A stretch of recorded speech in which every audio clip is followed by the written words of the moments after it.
I have to say that, it is such a pleasure to be here this afternoon because I have read a lot about, El Sistema, and I've heard a lot about these orchestras, but it just seemed too good to be true. And so it was great to see today that actually it is true.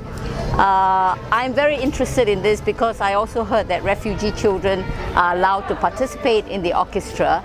And I think this is such a wonderful opportunity to give to the refugee children as well.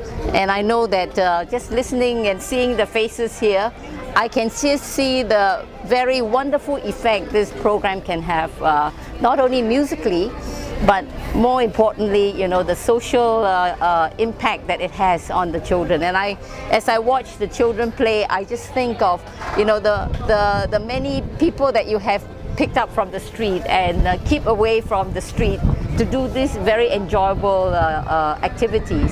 And it says everything in the faces of the parents, in the faces of the children. And I feel such a lot of passion also in the people who are involved in running this nucleus.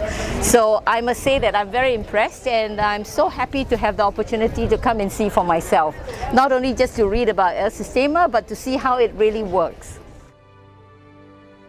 I think everybody would like to see something work, in their own country as well. And I'm trying to understand what is it that makes it work here. That's why I want to try and understand a little bit, from Petro here.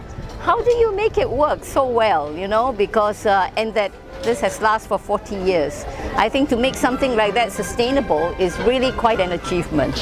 I hope that it can be replicated in many other parts of the world, because I think there is such a need today for young people, through education, through activities like this, to give them an alternative to things that they otherwise would get involved in.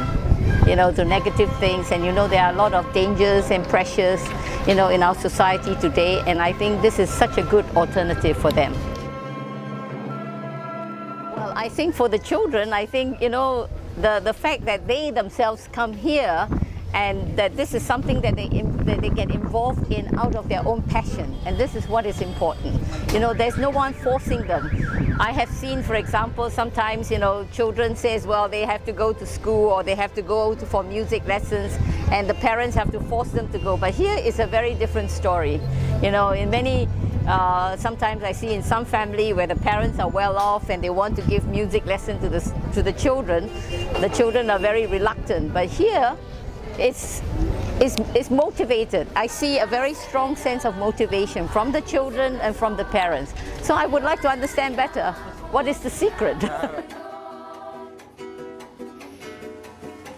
Particularly in the refugee situation, the refugee children are in very difficult situation, and they come from, they have faced a lot of traumas just by being refugees.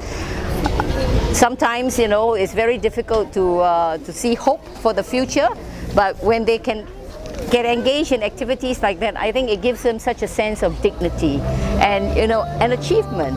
And I think that it would help the refugee break out of their vicious cycle of, being in this, to be a refugee is very difficult. I think this gives them an alternative to move beyond being a refugee.